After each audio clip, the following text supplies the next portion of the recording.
And now it's time for our drama series this week, A Little Twist of Dahl, a selection of classic tales by master of the bizarre, Roald Dahl, narrated by Charles Dance. And today's story is Taste, starring Jonathan Hyde.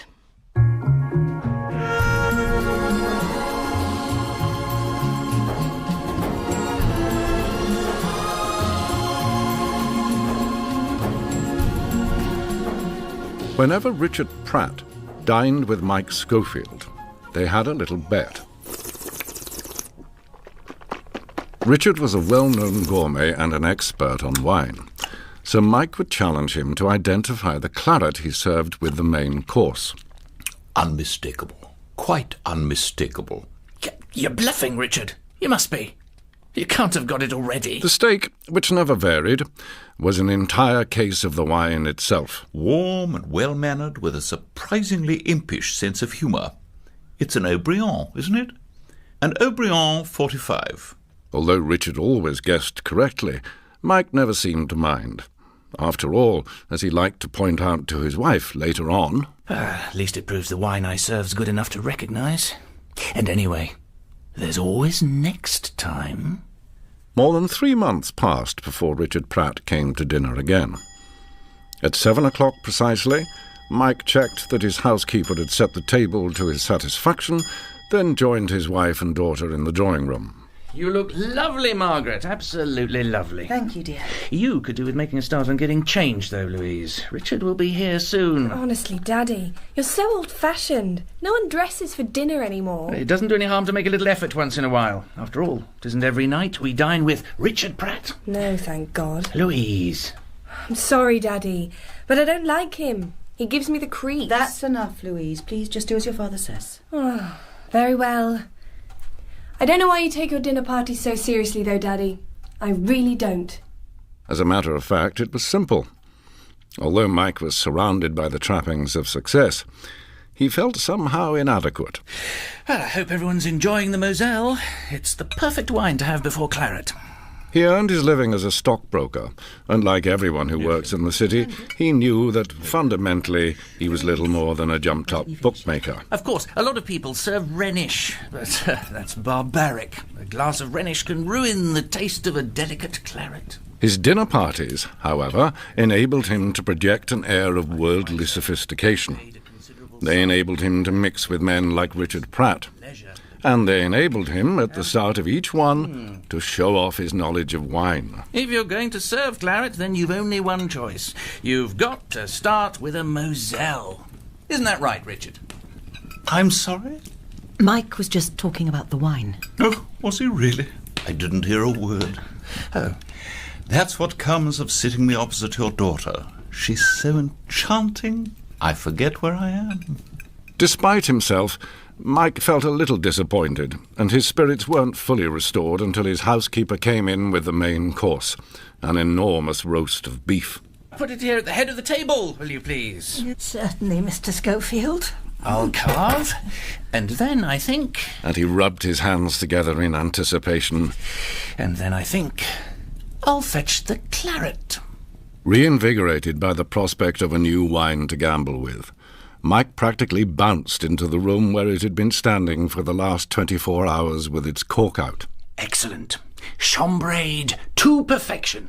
When Richard Pratt had first started coming to dinner, he and Mike had gone all over the house trying to find the best place for a wine to acquire room temperature. In the end, they had discovered the perfect spot, the top of one of the filing cabinets in Mike's study. The big polished oak one, next to the door.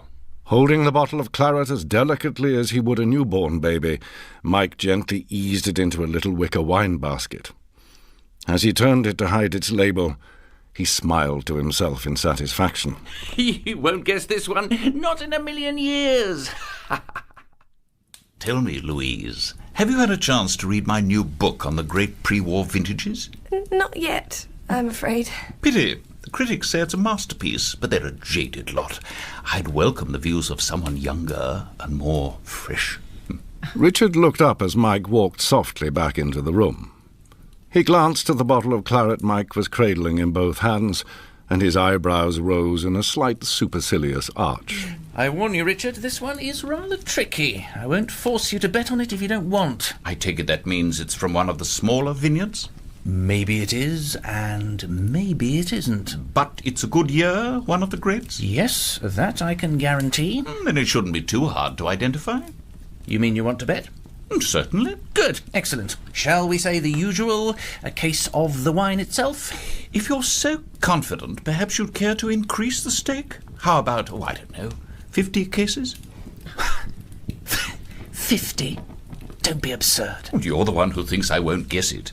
Listen, old man, I'll quite happily bet you whatever you like. I just don't want to take advantage, that's all. But you are willing to increase the stake? That's what I said. I'll take any bet you care to mention. I see.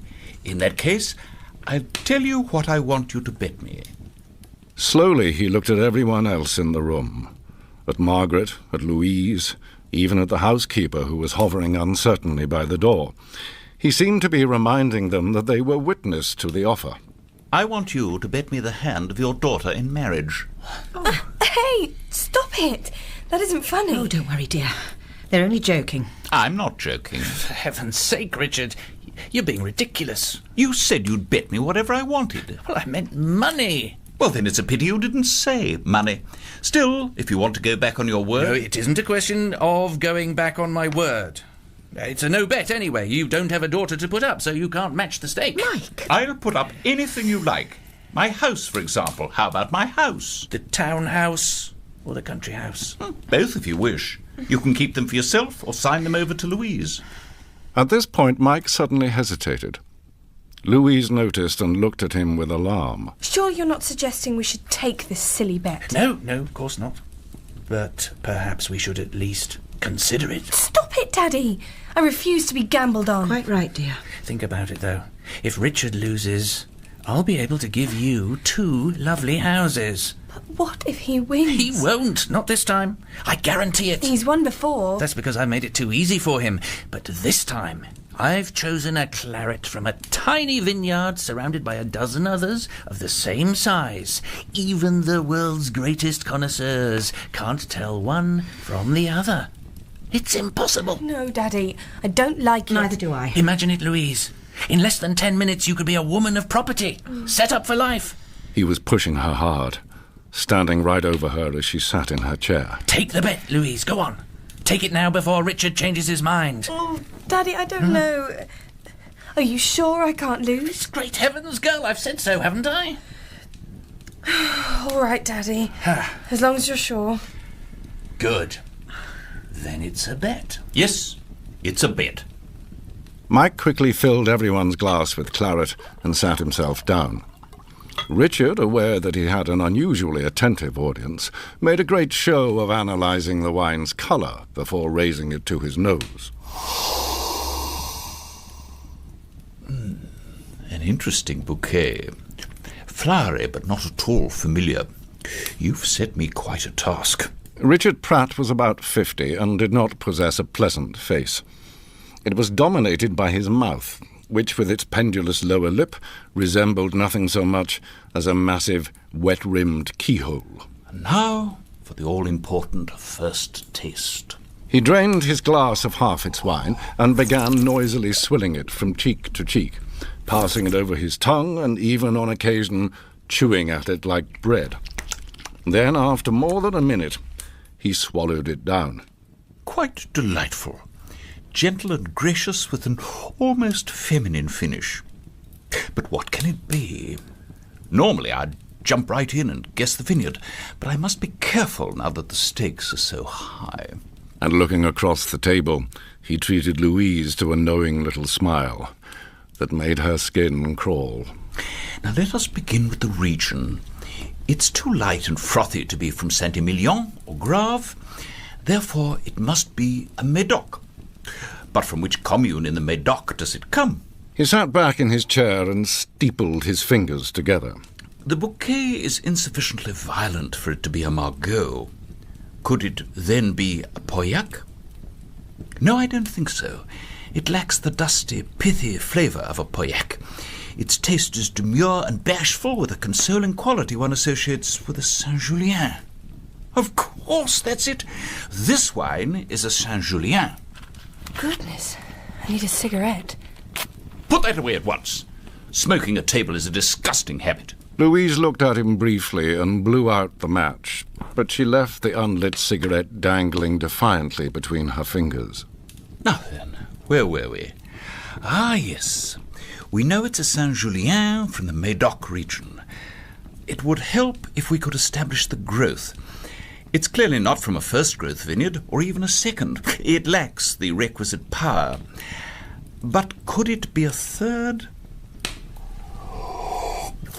With ostentatious slowness, he took another sip. No, it's a fourth growth from a good year. Perhaps even a great one, such as 1934. He returned the glass to his sagging lower lip, and this time, repulsively, licked at the wine with his tongue. There's something very idiosyncratic about that finish. A teasing, astringent quality that's only found in one place. The fourth-growth vineyards around Bechevel. He glanced over at Mike, who was leaning further and further across the table with his mouth slightly open. I don't think it's an actual Bechevel, mind you, but it must be from close by. Chateau Talbot would be an obvious choice, and it certainly fits the bill. Could it be a Talbot? Yes, I believe it could. Everyone, even the housekeeper, was finding it hard to breathe as Richard took one final lingering sip. No, I'm mistaken. The fruit of a Talbot is closer to the surface, and if that's the case, there's only one other choice. This wine, my friends, is a Chateau Brunaire du Cru. A Chateau Brunaire du Cru, 1934. He looked expectantly at Mike, waiting for him to turn the bottle in its little wicker basket and expose the label. Is that your final answer? Yes, it is. Come on, Daddy. Turn round the bottle and let's have a peek. I want my two houses. Just a minute, Louise. Wait. Just a minute. Mike, whatever's the matter? No, keep out of this, Margaret. Will you please? Daddy, you don't mean he hasn't guessed it right? I'll tell you what, Richard. Why don't you and I slip off to the room next door and have a little chat? I don't want a little chat. I want to see the label on that bottle. What are you waiting for? Go on and turn it round. He had the self-assured arrogance of a man who knows he's a winner, and he seemed about to turn thoroughly nasty when suddenly the housekeeper, the quiet, ever-watchful housekeeper, stepped forward. Excuse me, Mr. Pratt. I believe these are yours. And she handed him a pair of large, horn-rimmed reading glasses. Are they? Perhaps they are. Oh, yes, sir. There's no question about it. I found them in Mr. Schofield's study earlier. You must have left them behind when you popped in there, on your own, before dinner. As the implication of the housekeeper's words sank in, Mike felt a sudden rush of blood to his face, and he slowly stood up. You found them in my study. Whereabouts in my study? The housekeeper, a tiny little woman of about 70, drew herself up to her full height and tightened her lips together in grim satisfaction. They were on top of the filing cabinet, sir. The big, polished oak one, next to the door. And another one of those on Christmas morning, which is tomorrow, in case you didn't know. Today's story is set in New York, and it's called The Way Up to Heaven.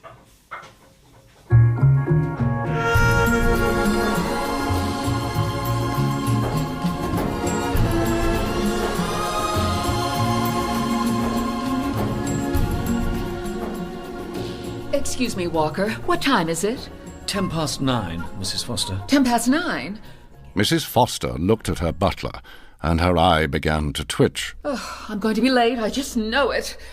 Although she was not otherwise a particularly nervous woman, Mrs. Foster had an almost pathological fear of missing a train, a plane, or even a theatre curtain.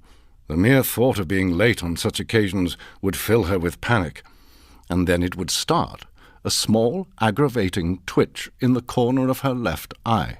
Has the car come yet? Yes, Mrs. Foster. I'm just going to put the luggage in now. Oh, it takes at least an hour to get to the airport. I'd have left already if it weren't for Eugene. Oh, what on earth can be keeping him? I advised Mr. Foster that you needed to leave by 9:15 at the latest. I'm sure he'll be down directly. Although her husband may perhaps have been entitled to feel irritated by his wife's foolishness, there was no excuse for him to increase her suffering by deliberately keeping her waiting. Not, of course, that I think that's what he does. And yet, whenever they were due to go somewhere, his timing was so accurate, A minute late, or maybe 2. and his manner so bland, that it often seemed as though he was subjecting her to a nasty little torture for his own private amusement.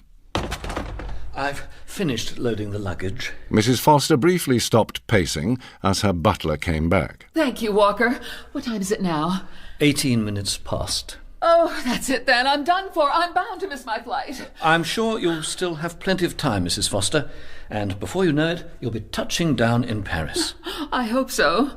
I expect you're looking forward to seeing Miss Ellen again, and your grandchildren, of course. I wish I could stay with them forever. But Eugene would never agree to us living in France. No, Mrs. Foster. Still, it was good of him to let me go and visit them on my own for 6 weeks, wasn't it? Yes, Mrs. Foster. I just wish he hadn't insisted on coming to the airport to see me off. She was about to ask the time again when suddenly she hesitated. Listen, Walker, the elevator. Ah, yes, the elevator. Go and fetch Mr. Foster's coat. He must be coming down. Not many houses warrant their own private elevators, but the Fosters' New York mansion was so vast and tall that one had been included. It was old now and unreliable, and it was probably quicker to take the stairs, but Mr. Foster generally insisted on using it, especially when he knew his wife was late. Hurry up, you stupid thing. Can't you go any faster? Mrs. Foster looked up at the indicator as slowly, oh, so slowly, it tracked the elevator's progress. 3rd floor. 2nd floor. 1st floor. Bingo. The door slid open and Mr. Foster stepped out. I suppose we'll need to be leaving fairly soon if we're going to make the airport. Yes, dear, yes. Let Walker help you on with your coat. Oh, just a moment. I want to wash my hands. You want to what? Oh, I can't leave the house without washing my hands, now can I? You go and wait in the car. I don't suppose I shall be very long. Tell me, driver, do you think we can still make it to the airport for an 11 o'clock flight? Yeah, I guess so, lady, but we need to get going. I know. The muscle in the corner of her eye was twitching madly now, and the eyes themselves were filled with tears. Oh, why doesn't he come? To her relief, she saw her husband leave the house and walk slowly down the steps outside. He paused for a moment to sniff the cold morning air, then climbed in alongside her. Well, it's starting to get foggy. I wouldn't be the least bit surprised if your flight didn't end up being cancelled. Please, Eugene, don't. They didn't speak again until the car had crossed over the bridge to Long Island. I've arranged everything with the servants. I've given them half pay for 6 weeks and sent them home. I told Walker I'd wire him when we wanted them back. Yes, dear, he said. I shall be moving into the club. I'll visit the house from time to time to pick up the mail, but I'm rather looking forward to staying at the club. As they drove on, the fog began to thicken, and the car had to slow Oh, down. no. I'm sure I'll miss my flight now. What time is it? Oh, stop fussing. It doesn't matter anyway. It's bound to be cancelled. You've had an entirely wasted morning. Did Mrs. Foster detect a note of pleasure in his voice? She turned to look at him, but she couldn't be sure. Of course, if by some miracle it shouldn't be cancelled, then I entirely agree with you. You'll certainly miss it. You may as well resign yourself to that. She turned away and peered at the fog outside the window. She knew, though, that he was still watching her. Won't you? Won't I what? Miss it. We can't drive fast in this. There, I knew it. We're stuck. No, sir. We made it. This is the airport. Without saying another word, Mrs. Foster got out and hurried inside. She spoke to a clerk at the ticket desk and then returned to her husband, who was still waiting for her in the car. My flight's been postponed. I told you. I said postponed, Eugene, not cancelled. They're expecting the fog to clear later, so they want me to stay at the airport. Oh. There's no point in you waiting around as well, though, is there? None whatsoever. Get out the luggage, driver. Then you can take me back to the city. Yes, sir. Goodbye, Eugene. I'll write you when I get to Paris. Yes, goodbye, my dear. Don't expect me to write you back. The next few hours were a sort of nightmare. Mrs. Foster sat on a bench as near to the airline counter as possible, waiting for news and dreading that she'd have to return to her husband. When at last the loudspeakers announced what was happening, she sought out a telephone and rang home. Hello? I'm glad I caught you. I thought you might be at the club by now. Yes, I was just on the verge of leaving. My flight's been postponed until 11 o'clock tomorrow morning. I'm going to find myself a room somewhere for the night. What? When you've got a large house here at your disposal? Don't be so stupid. But it's empty, Eugene. The servants have all gone. Then I'll stay with you myself. There's no food in the house, though. Nothing. Then grab a sandwich before you come back. Oh, for pity's sake, woman, why must you always make such a fuss? Mr. Foster emerged from his study when he heard his wife come in. How was Paris? Very amusing, dear. Yes. I've ordered the same driver to come again at 9 o'clock tomorrow morning. Oh, thank you, dear. I hope you won't bother coming to the airport this time to see me off. No, I don't think I will. Good. I'll let you drop me at the club, though, on your way through. But, Eugene, the club is miles away in the other direction. What's the matter? Don't you want to drop me at the club? Of course I do, but... That's settled then. I'll see you at 9 o'clock tomorrow morning. And before his wife could say another word, he stepped into the elevator. The door slid shut, and he vanished from view.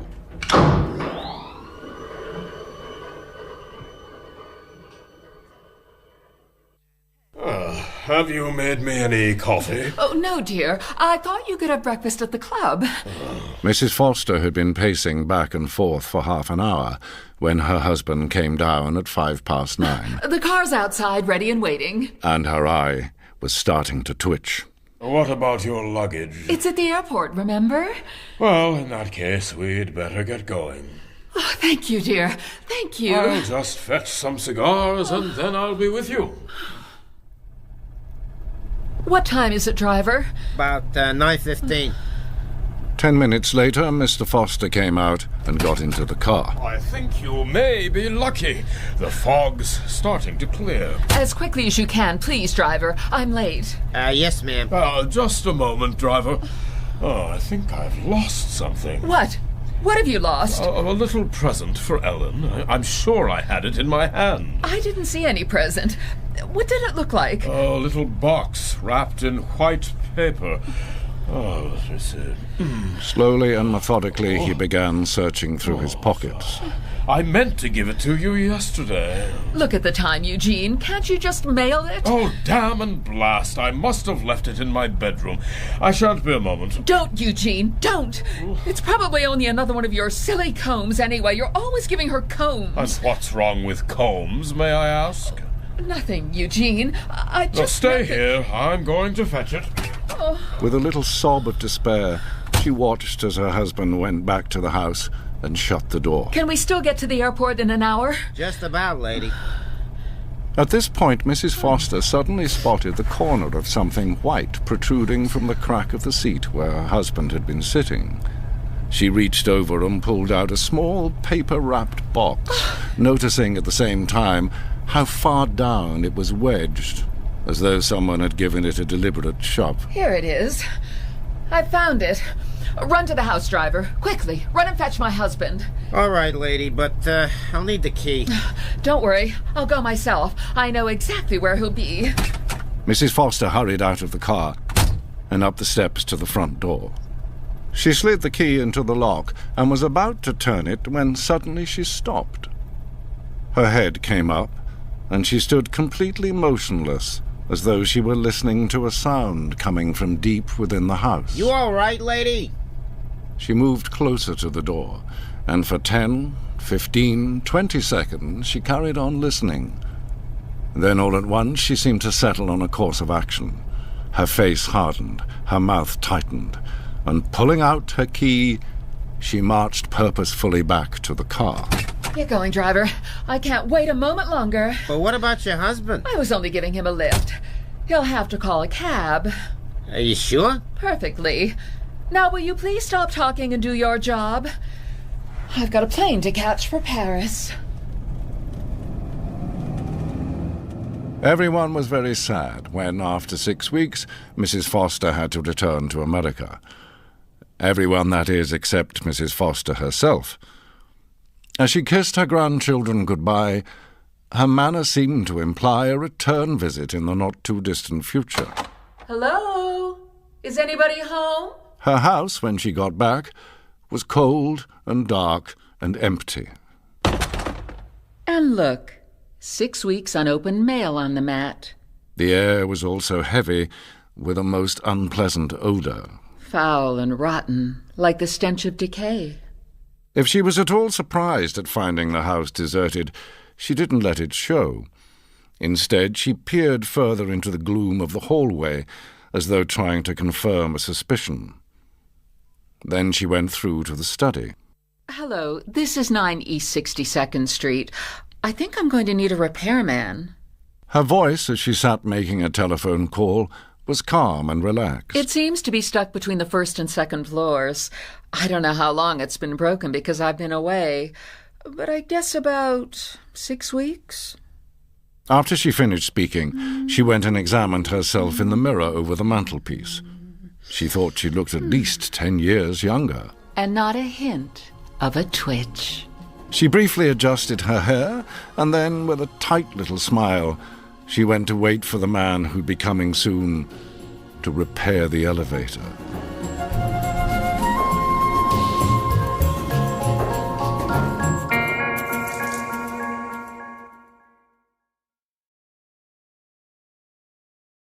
Today's story is The Hitchhiker.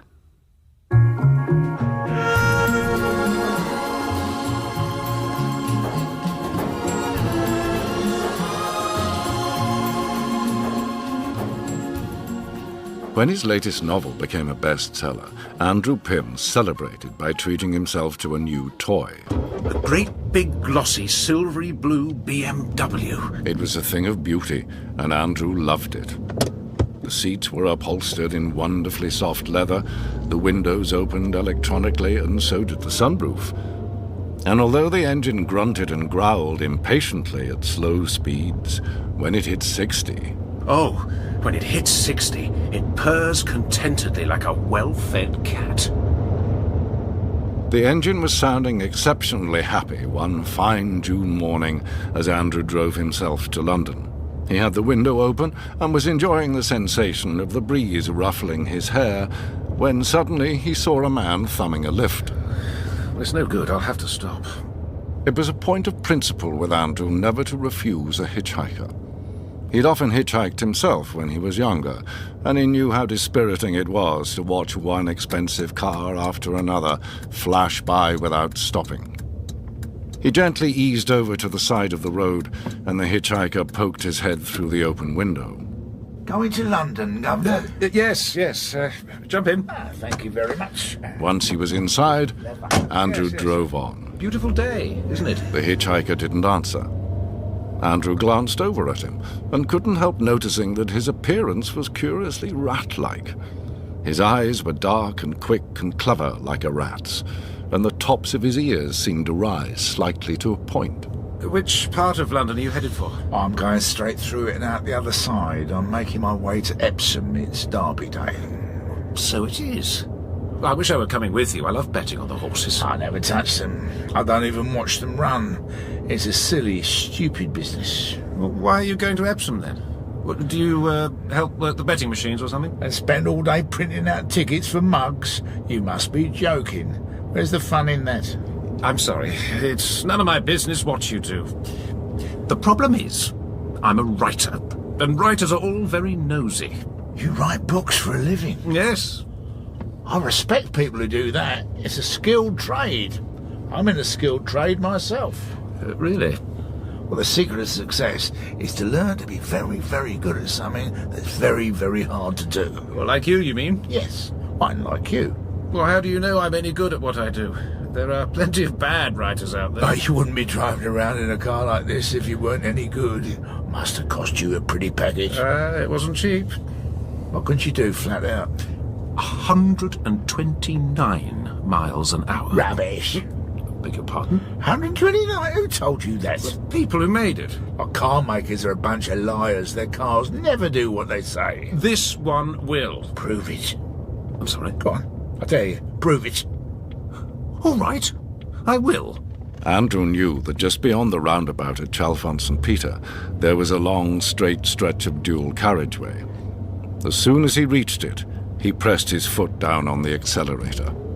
That's it, Governor. Show me what you can do. But just you watch the speedometer. The car leapt forward as though it had been stung. In 10 seconds or so, it was doing 90. Lovely. Keep going. Andrew pressed the accelerator to the floor and held it there. 100.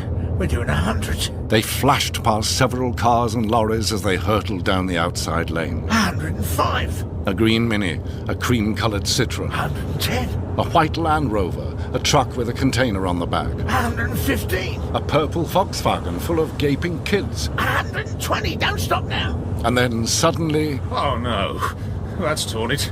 What is it? What's happened? Well, look. Andrew indicated the rear-view mirror, in which a policeman on a motorbike could be seen rapidly advancing. He must have been doing at least 130 as he passed Andrew's car, and he took his time slowing down. Finally, he pulled into the side of the road, and Andrew pulled in behind him. Oh, Lord. What have I done? Like an executioner approaching his victim, the policeman walked slowly towards the car. Where is she then? I'm sorry, officer? The pregnant woman in the back. I assume you're rushing to get her to hospital. Oh, I see. Yes, very good. Or maybe your house is on fire and you're hurrying home to save your loved ones. Is that it? No, officer. Oh, then you're in a whole lot of trouble, aren't you? Do you know what the speed limit is in this country? 70. Do you know what you were doing just now? Well, I couldn't say exactly. 120. That's 50 miles an hour over the limit. The policeman pushed his head further into the car, and Andrew noticed that his breath smelled of fried onions. Well, well, well. And who might you be? He's a hitchhiker. I'm giving him I a didn't lift. ask you. I asked him. What's the matter, officer? Have I done something wrong? I wouldn't be at all surprised. Out the car, pair of you. Why do I have to get out? I'm only a passenger. You're a witness too, aren't you? Anyway, I don't like your face. As soon as they were outside, the policeman demanded Andrew's driving license. He then produced a book of tickets from the left-hand breast pocket of his tunic and began noting down the details. I hope you realise that you're looking at a very heavy fine. Yes, officer. You won't be driving that fancy car of yours for a good few years either. And you'll be lucky if you're not locked up into the bargain. Locked up? Yes. Thrown in jail with all the other criminals. With a little grunt of satisfaction, he tore out the top copy of the ticket. Before he handed it to Andrew, he checked that all the information had come through clearly on his own carbon copy. Then he returned the book to his breast pocket and walked over to the hitchhiker. Name? Jimmy Fish. Can you prove it? Yes, officer. You're in luck. I've got my own driving licence on me. Give it here, then. The policeman took out a little black notebook from his other breast pocket and began to write. Occupation? I'm a hod carrier. A hod carrier? Yes, H-O... I know how to spell it. Who's your employer? I don't have one, officer. I'm out of work. The policeman wrote all this down in his notebook, then put it back in his breast pocket and fastened the button. I'll be checking up on you when I get back to the station. And I shouldn't be in the least bit surprised to find we had you on file. Oh, you're a hard man, officer. You'll both be getting a summons soon to appear in court. And frankly, I won't be sorry to see you there. The policeman turned away, remounted his motorcycle, and after giving the starter a quick kick, roared off up the road. Oh, thank heavens that's over. Come on, Governor. There's no point in hanging around. Andrew gave a weary nod of agreement, and they both walked back to the car.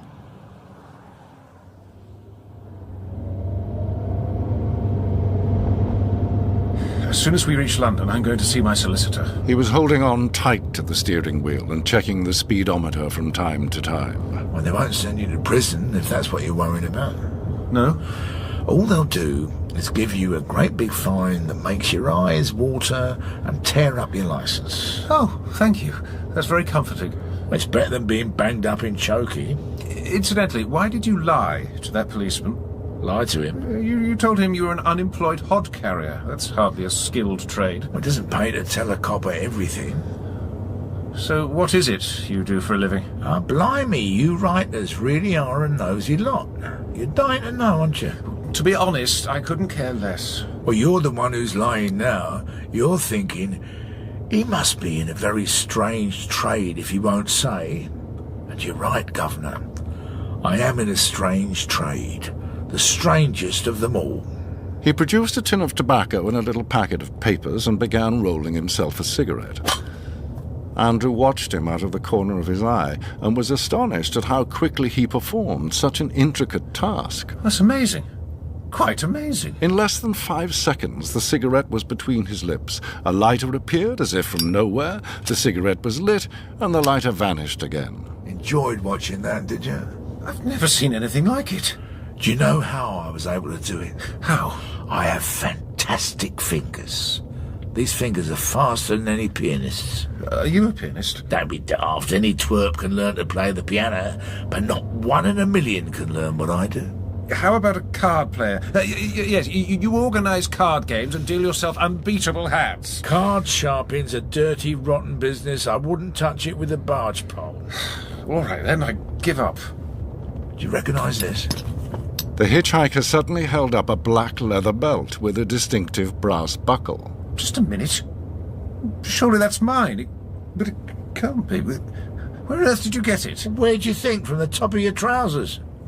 Andrew touched his waist. Sure enough, the belt was gone. But that's impossible. I'd have seen you do it, or felt you doing it. You didn't, though, did you? And has anyone round here lost a shoelace? Oh, for goodness sake. I didn't even see you bend down. Of course not. And do you know why? Because you have fantastic fingers? Exactly. You catch on fast. The hitchhiker sat back and sucked on his freshly rolled cigarette. He seemed pleased that Andrew had been so impressed by his 2 little tricks. What time is it? There's a clock on the dashboard. Oh, I don't trust clocks in cars. What time is it by your watch? Well, it's at... Oh, no. Nice bit of stuff, this. 18 carat, easy to flog. Yes, well, I'll have it back, if you don't mind. Oh, there's no need to pull a face, Governor. I wouldn't nick anything from you. You're my pal. Pleased to hear it. I'm just trying to answer your question, that's all. You asked what I do for a living, so I'm showing you. What else have you got of mine? Nothing very much. Just a key ring and a diary. Oh, and a couple of tenors and a handful of coins. I see. And a pencil and a bag of sweets. And a letter from your publisher. What? Oh, yes. And this lovely sapphire ring. What? That's my wife's. I'm taking it to be repaired. 18th century, if I'm not mistaken, from the reign of George III. He carefully placed it on the top of the dashboard with all the other items. So you're a pickpocket? Oh, don't call me that. A pickpocket's a nasty, vulgar creature who lifts things from little old ladies. I'm a fingersmith. A fingersmith?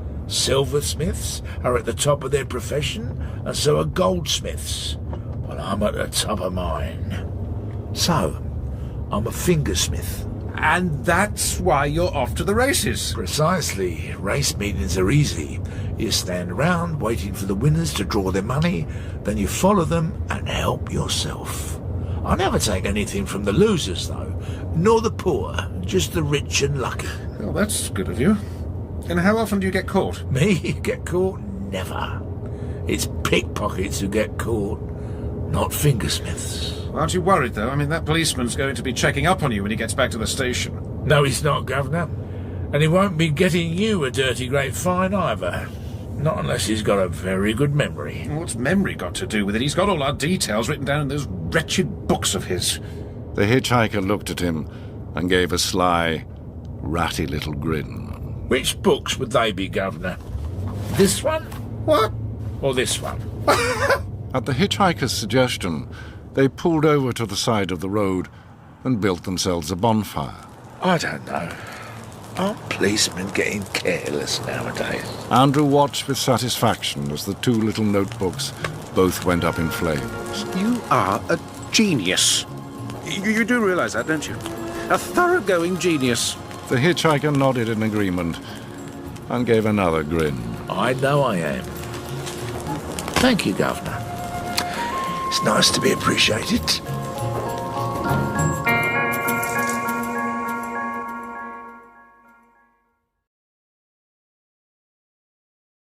Today's story is Edward the Conqueror, starring Celia Imrie and Geoffrey Whitehead.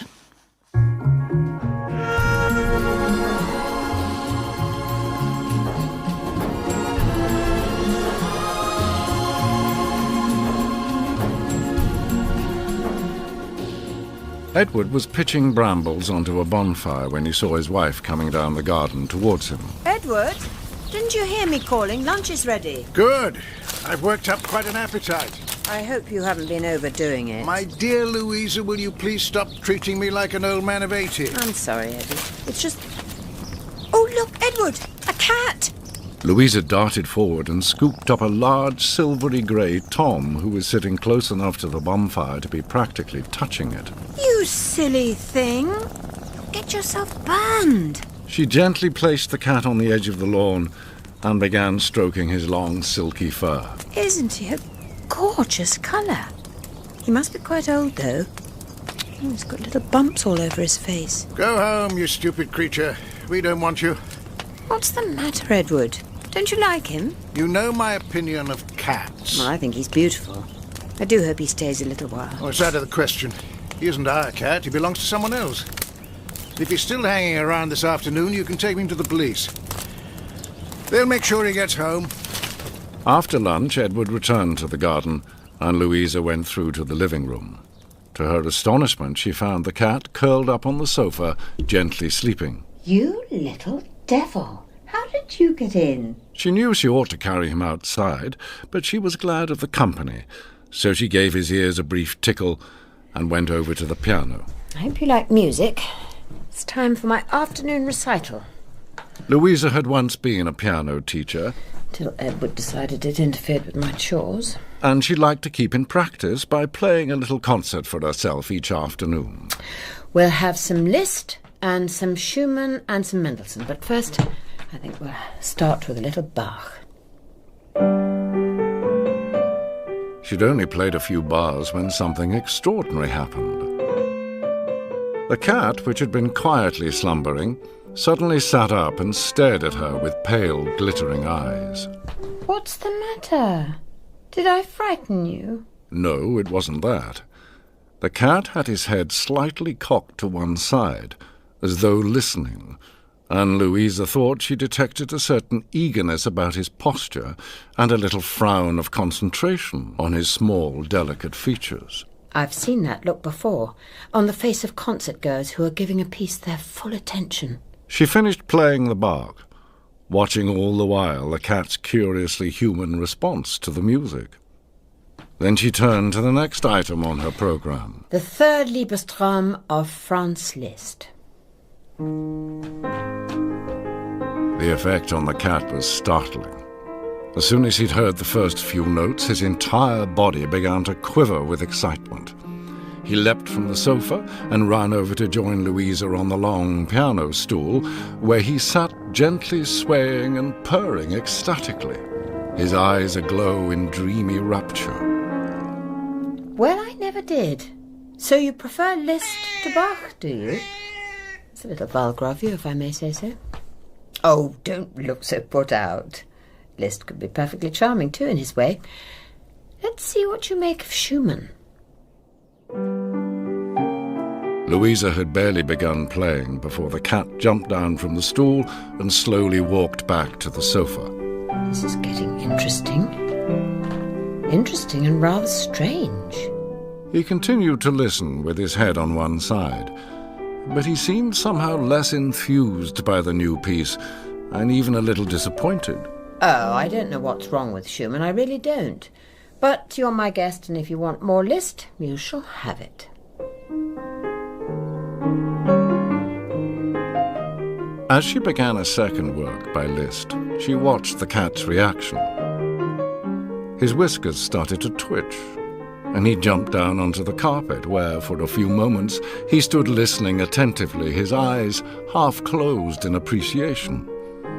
Then, with a slow, silky stride, he walked over to the piano and resumed his seat next to Louisa. Oh, you astonishing creature.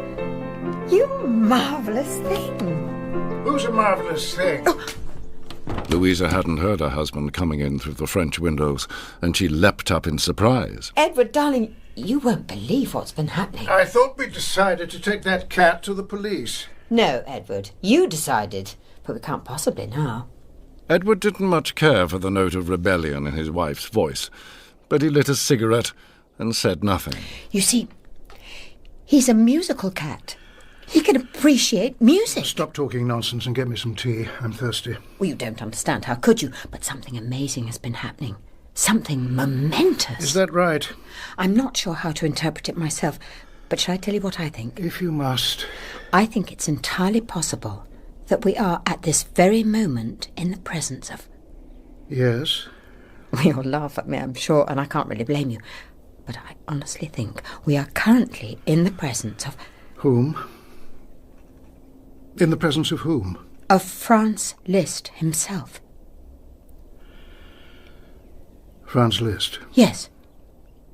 You think this lousy grey cat is Franz Liszt? Not the actual man, obviously, but some sort of reincarnation. Are you feeling quite well, Louisa? Perfectly, thank you.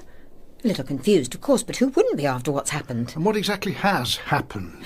Louisa took a deep breath, and as calmly as possible she told him. He listened to her account in silence, a thin, cynical smile on his lips. So that's what all this fuss is about, is it? Oh, my dear Louisa, it's perfectly clear what's happened. You've gone and found yourself a trick cat. A trick cat? Yes. He's been taught what you've seen by his owner. Don't be ridiculous, Edward.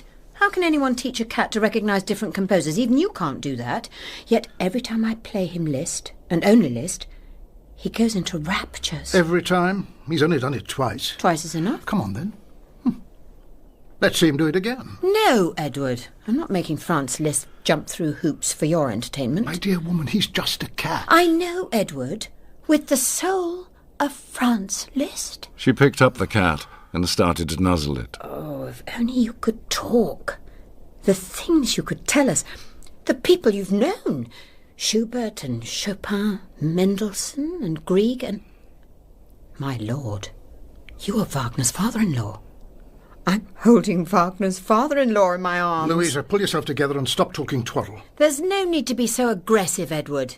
If you can't find anything constructive to say, you can go back to your bonfire and brambles and leave us in peace. Thank you, Louisa. That's just what I'll do.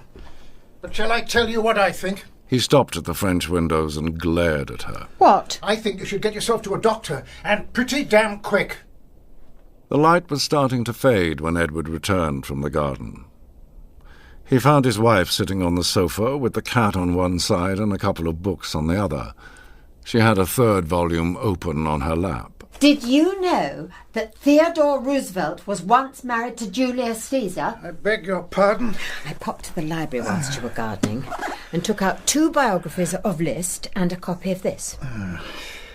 A brief history of reincarnation. Oh, for pity's sake. The author's a little dogmatic, and I don't agree with all his assertions, but he's uncovered some fascinating facts. Apparently, Cicero came back as Gladstone, and Attila the Hun as Mrs. Patrick Campbell. Does he say anything about great 19th century composers returning as domestic pets? As a matter of fact, he says that it's impossible for a human being to be reborn as an animal, but as I've said, I don't agree with all his assertions. Can we stop this now, Louisa? I've been out in the garden all day and I want my supper. My God, the warts! Huh? How could I have forgotten? Edward was in the middle of lighting a cigarette when his wife leapt up. The warts? What warts? Franz Liszt had warts all over his face. He was famous for them. Here, see for yourself. She thrust one of the biographies at him. A picture of the composer in extreme old age scowled out from the cover in stern disapproval. His students used to grow little tufts of hair in the same places as a mark of respect. What has that got to do with anything? The hairy students, nothing at all. But the cat has also got bumps on his face, remember?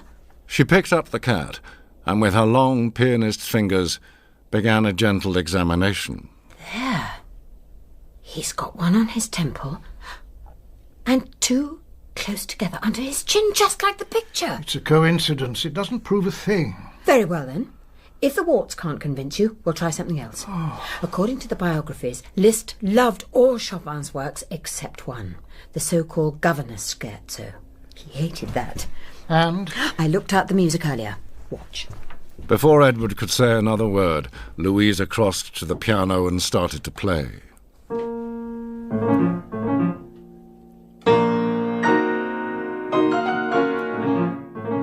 The cat's reaction was as unusual as before. He jumped up as though he'd been stung, and for more than a minute he paced back and forth on the sofa, his body trembling and his tail thrashing angrily from side to side. Then suddenly, horribly, he started to howl. Well, what do you think? Well, it's quite amusing, I'll grant you that. Amusing? We have Franz Liszt staying in our house and you think it's amusing? Now, Louisa, let's not get hysterical. I'm sorry, Edward, but I can't help it. When I make my findings public, there isn't a composer in the world who won't want to come and sit at his feet and ask what he thinks of their music. Sit at his feet? He's a cat. Edward turned to look out at the garden where the brambles were still smouldering on the bonfire. No, I'm sorry, Louisa, but I'm not having it. I'm not letting you make the pair of us look like perfect idiots. Edward, whatever do you mean? You found yourself a trick cat. Fine, keep it if you must. I don't care. But I don't want to hear another word about your crackpot theories. Do you hear me? Not another word. Louisa slowly got up and took a step towards him. Damn you, Edward. Damn you to hell. For the first time in our lives, something exciting has happened, and all you want to do is ruin it. That's enough. I know you're at a funny age, but really... A funny age? You pompous, self-regarding windbag. A miracle has taken place right under our noses, but you're too scared to admit it because you think you'll be laughed at. Edward crossed the room and took her by the shoulders. Stop it, Louisa. I'm hot and I'm tired and I'm hungry. Will you go to the kitchen and make me a meal? Oh, my God, I'm so sorry. You must be famished. It's better. You haven't had so much as a saucer of milk since you got here. Stay right where you are, my darling. I shan't be too long. When she reached the kitchen, Louisa decided that she'd make something special. A lovely cheese soufflé. Edward doesn't like them, but that can't be helped. And to go with it? How about an avocado and grapefruit salad? I don't suppose the maestro's ever tried an avocado before. The thought of watching him eat his first one filled her with a half-forgotten sensation, and she realized with surprise what it was. I'm happy. Who would have thought it? For the first time in ages, I'm happy. When she'd finished in the kitchen, she put everything on a tray and carried it through to the living room. Edward was just coming in from the garden. I've made him his supper. Where is he? Where's who? You know who. Edward carefully locked the French windows and walked across the room to fetch himself a cigarette. Ah, yes, that's right. Well, I'll tell you... As he bent to light it, he noticed she was studying him. Just went out to check on the bonfire. Still going fine. Her eyes travelled over his body and came to rest on his hands. He glanced down at them and noticed for the first time that one of them had long red scratch marks running across the back, from knuckle to wrist. Yes, I know. Those brambles are terrible. I ought to wear gloves. Edward? Louisa? Whatever's the matter? What's wrong? Edward! Oh, for pity's sake, Louisa, will you come and sit down and stay calm? Louisa! Louisa! Louisa!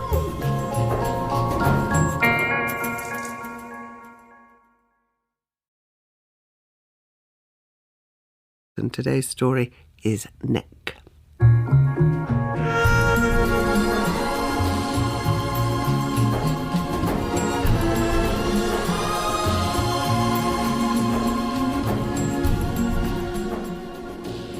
Lionel Sturridge first met Lady Turton at a cocktail party in Chelsea.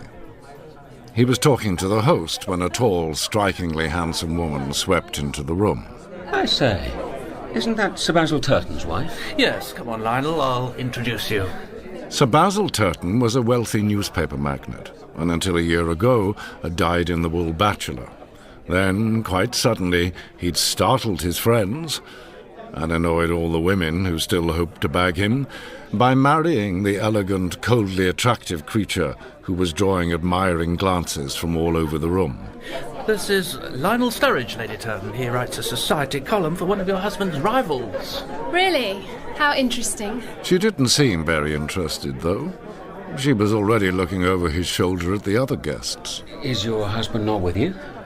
Basil? No. He's down at our country estate, supervising the installation of a new sculpture. Henry Morgan, or whatever it's called. Henry Moore? Yes, that's it.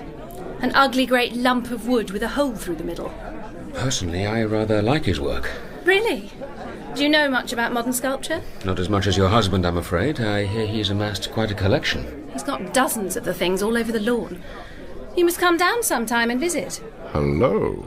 That might provide him with some good material. Thank you, Lady Turton. I'd love to. How about next weekend? Certainly, if you wish. It's up to you, Mr. Sturridge. Her eyes briefly came to rest on his, then moved off again. I really don't care. Sturridge took Lady Turton at her word, and the following Saturday afternoon he drove down to the Turton estate. My God, will you look at this place? He'd seen pictures of it in magazines, but they hadn't prepared him for its scale or beauty. There were lakes and mazes and great stone fountains. And a wonderful topiary with yew trees shaped to resemble giant chessmen. And on a lawn in front of the house itself was the most magnificent sight of all. A collection of work by every significant sculptor of the last 100 years. Surely that's an Epstein. And a Brancusi. And that must be the new Henry Moore. As he drove past the sculpture that Lady Turton had so airily dismissed, he reflected that it must have cost her husband a fortune. Not bad for an ugly great lump of wood with a hole through the middle. To his relief, Sturridge found he was expected. A young footman escorted him to a room in the east wing, where, after a reviving bath, he began to dress for dinner. Who is it?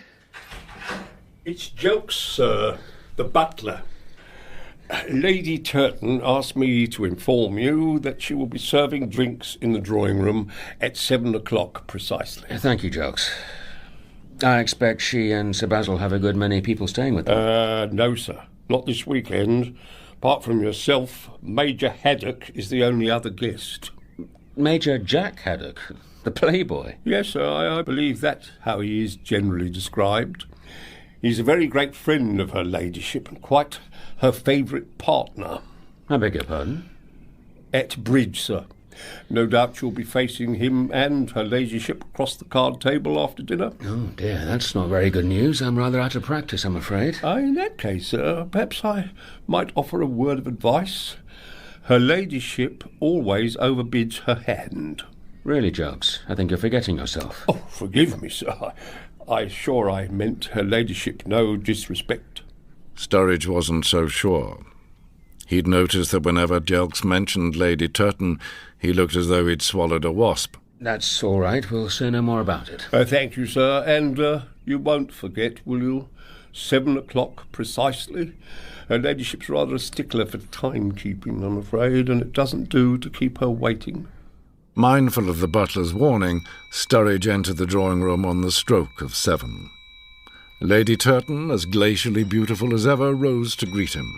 Ah, there you are. I wasn't sure you'd be coming, Mr. Sturridge. Lionel Sturridge. I hope I'm not imposing. I shouldn't think so. We do have 43 bedrooms, after all. This is my husband. A small, pale-faced man emerged from behind her. Basil Turton, I'm so very glad you could make it. He was surprisingly shy and reticent for a press baron, but he had a lovely, warm smile, and when they shook hands, Sturridge felt an instant bond of friendship. Don't just stand there like one of your sculptures, Basil.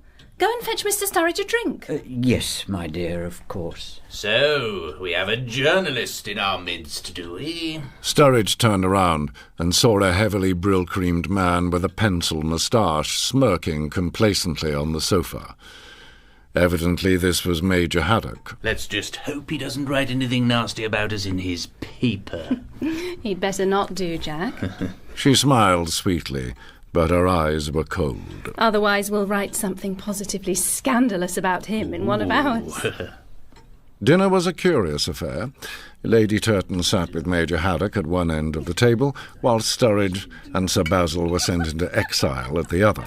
I'm looking forward to showing you my collection, Mr. Sturridge. It's so nice to meet a fellow enthusiast. I saw a good part of it as I drove in, Sir Basil. I thought the Henry Moore was especially distinctive. Sir Basil nodded in agreement, but he seemed distracted. He kept on glancing over at his wife, who was laughing uproariously as Major Haddock told her a series of no doubt risque stories. Excuse me, Sir Basil? Yes, Jelks, what is it? The editor of the Sunday Chronicle's on the telephone. He wishes to discuss tomorrow morning's leader column. I'll deal with it, Jelks. But he asked for Sir Basil, your ladyship. That's because he knows Basil's too weak to stand up to him. Editors are like servants, Jelks. They need treating with a very firm hand. And before anyone could say another word, she marched from the room. Remarkable woman, your wife.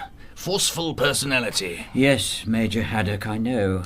She seems to make all the decisions about the running of my newspapers nowadays. He turned to Sturridge and gave a sad little smile. I'm not quite sure how that happened. Must you always bid 3 no trumps, Basil? It makes for such a dull game. After dinner, Sturridge was ordered straight to the card table, where, as predicted, he found himself partnering Sir Basil against Lady Turton and Major Haddock. Forgive me, my dear. I'm sure I didn't mean to spoil your enjoyment. May I refresh your glass, Sir Basil? Never mind him, Jelks. Fetch me another ashtray.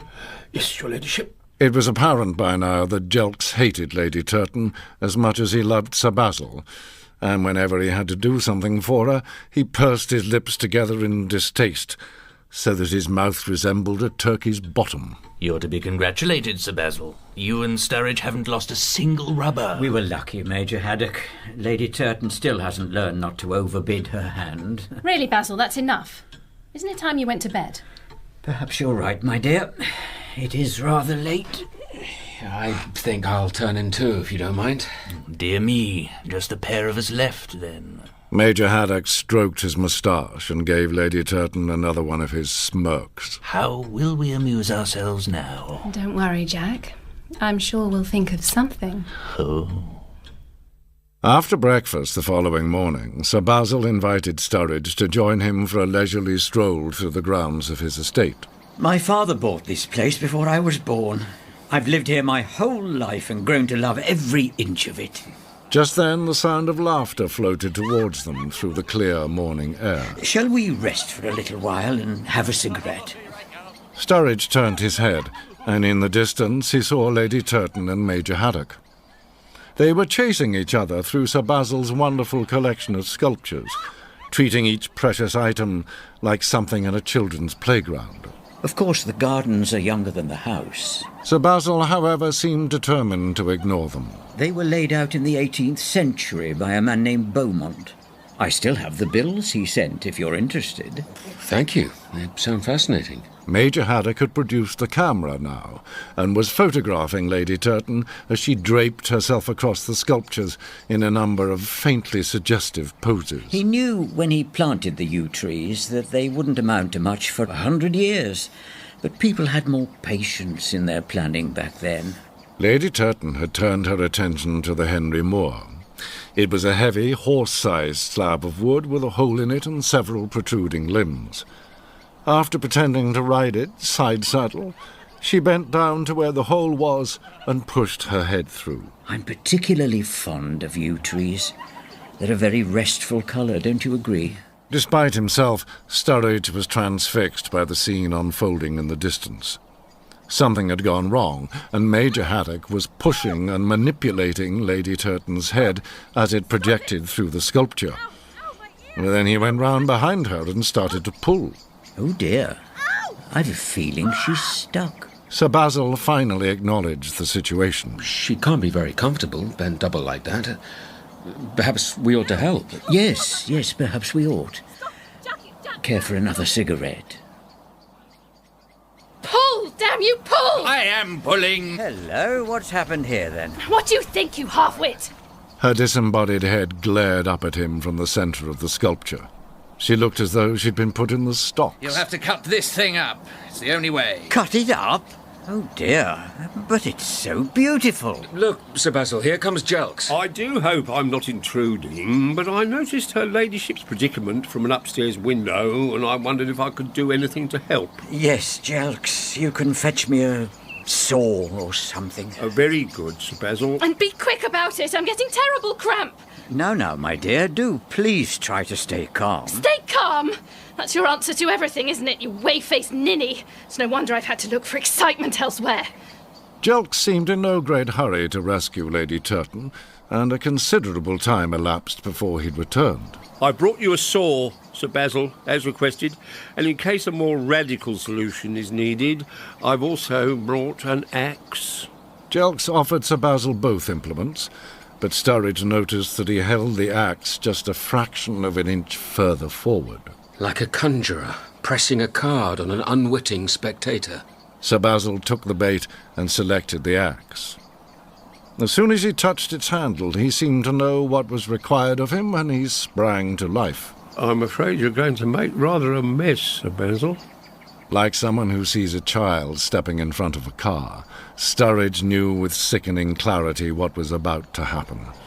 He closed his eyes, but even in the darkness he found he could still picture it. Try not to move, my dear. I promise I'll be quick. He pictured Sir Basil raising the axe high above his head. The blade, glistening in the sun. He pictured Lady Turton's eyes widening in terror. No, Basil, don't! He pictured the axe whistling down through the air. And he pictured Major Haddock turning away in horror and stifling a scream. Jelks? I say Jelks? Jelks? At the sound of Sir Basil's voice, Sturridge opened his eyes and returned to reality.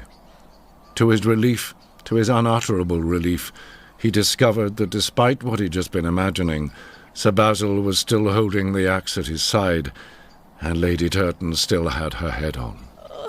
It was still protruding through the hole, too, but her face had turned a terrible ashy grey, and Sturridge realised that she'd been imagining the same thing. Really, Jelks, whatever were you thinking of? This axe is far too dangerous. Sir Basil returned the implement to his butler, glanced briefly at his wife, and gave a little smile. Hand me the saw instead.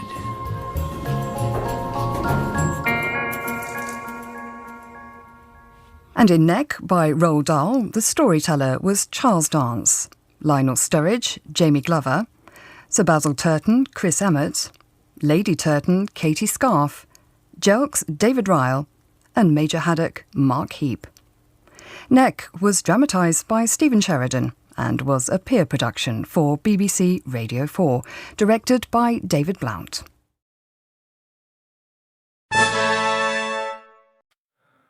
This world is endless, so wide, so far, but somehow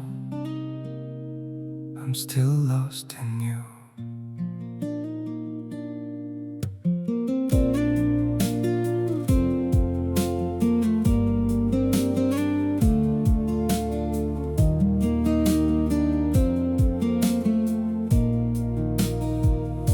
The streets are full of moving shadows, countless places I could go.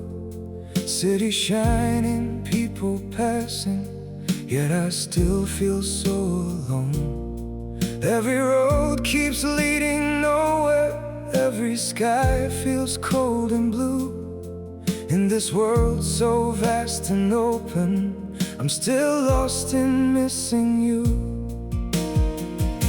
The world is wide, so wide before me,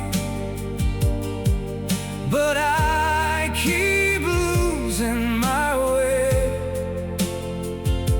Somewhere in the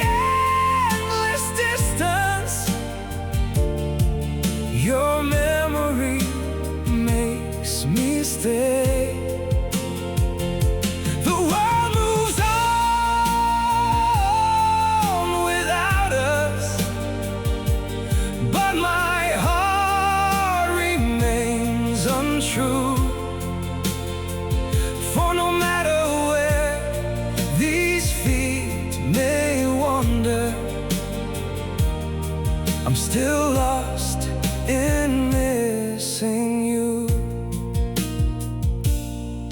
I have tried to outrun silence, tried to leave your ghost behind, but your name still echoes softly through the corners of my mind.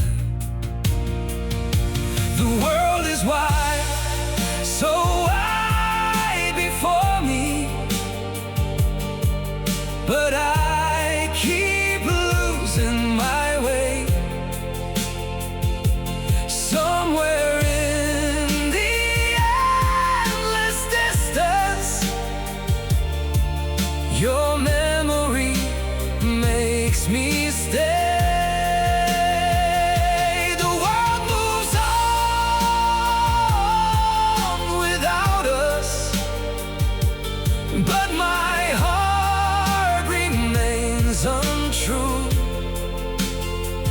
For no matter where these feet may wander,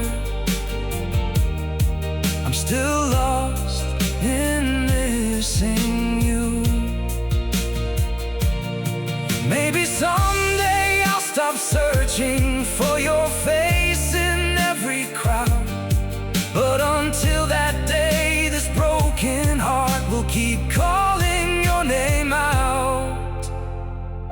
The world is wide, so wide before me, but I keep losing my way. Somewhere in the endless distance, your memory makes me stay. The world moves on without us, but my heart remains untrue. For no matter where these feet may wander, I'm still lost in missing